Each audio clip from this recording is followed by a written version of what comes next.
if you're just off the cuff, right?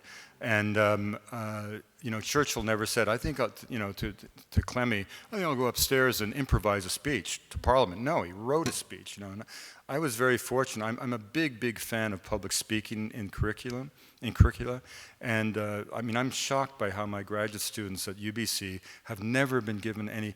And I was the opposite. I went to a very strict British boarding school. Again, thanks to my mother. My father, he was such a great guy. My father spent half, not of his income, half of his savings to send me to college. Can you imagine? Knowing that every day I was in Cambridge widened the gap between us.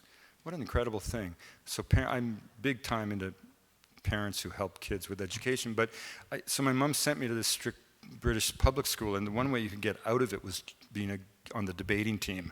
So I became a very good debater because I hated the school so much. But I had one teacher I adored, the drama teacher, and he taught English literature and poetry. And he would put a podium on the stage in the auditorium, put you stage or left or right, and from the end of the hall, yell a noun at you. And it could be anything. And the minute you heard the word, you had to slowly walk to the podium and give a 5-minute speech on that subject. And if you had one or ah or one incomplete sentence, grammatically incomplete sentence, you had to do it all over again. And he taught you to have your mouth where your mind wasn't.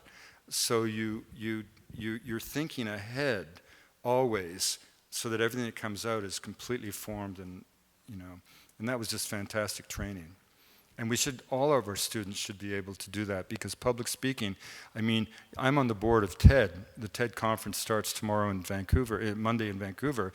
The TED talks have changed, totally transformed what is acceptable in public presentations, whether you're a preacher at the pulpit or a CEO in the boardroom or a professor in the classroom. You just can't be boring anymore and dull, and you just can't pull it off. So public speaking is probably the single best training that all of our students should be getting, I think. Great, thank you.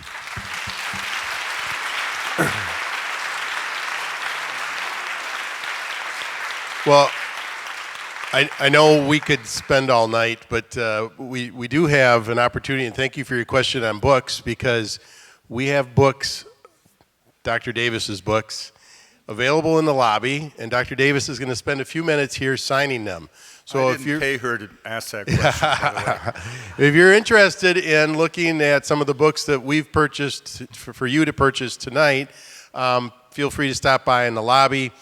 For those of you who are joining us for the reception dinner, that's at the Science Building. I want to remind you it's new this year, the Science Building. And once again, Dr. Davis, thank you for such a wonderful talk. Thank you very much. Thank you all for coming.